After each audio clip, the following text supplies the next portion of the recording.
আজকের ভিডিওটি খুবই গুরুত্বপূর্ণ। ফেসবুকের কয়েকটি গুরুত্বপূর্ণ সেটিংস আজকে দেখাবো।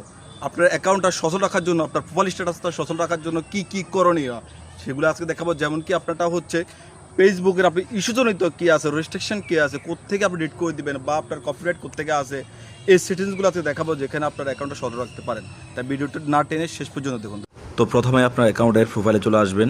প্রোফাইলের ডান পাশে 3 ডট মেনু আছে, 3 ডট চাপ দেওয়ার পরে লেখা থাকবে অ্যাডশিপ। সর্বপ্রথম অ্যাডশিপ চলে যাবেন। এখানে অনেকগুলো অপশন থাকবে, যে ফিল্টারের নিচে নো আইটেমস যেখানে, ওইখানে অনেকগুলো ভিডিও থাকবে, ভিডিও সবগুলো ডেট করে দেবেন। এখানে মব আসতে পারে, তার উপর একদম রিসাইকেল বিনে চলে আসবেন। এখানে আমি ভিডিওগুলো ডেট করেছি, এখানে যতগুলো ভিডিও আছে সবগুলো ভিডিও ডেট করে দেবেন। কিছু জায়গায় লেখা থাকবে মব টু, কিছু লেখা থাকবে সরাসরি ডিলেট। তারপর চলে আসবেন সরাসরি আপনার সাপোর্ট ইন বক্স। এখানে আমার সাপোর্ট ইন হেল্পলাইন সাপোর্টে চলে আসবেন। তো সাপোর্ট ইন বক্সে যাওয়ার পরে সর্বপ্রথম নিচে দেখবেন সাপোর্ট ইন বক্সে যাওয়ার পরে আমার এখানে আদার্সের নিচে অনেকগুলো ভিডিও ছিল, আমি সবগুলো ডেট করে দিয়েছি।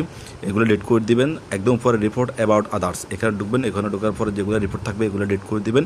এখান থেকে ব্যাক দিবেন। ব্যাক দেওয়ার পরে নিচে আসবে ইউর অ্যালার্ট আসার পর এখানে অনেকগুলো ভিডিও দেখবেন, এই সবগুলো ভিডিও ডেট করে দিবেন। আমার একটি ভিডিও আছে আর সবগুলো অটোমেটিক ডেট হয়েছে। কিছু ভিডিও ফেসবুক নিজে ডেট করে দেবে আর কিছু ভিডিও থাকবে।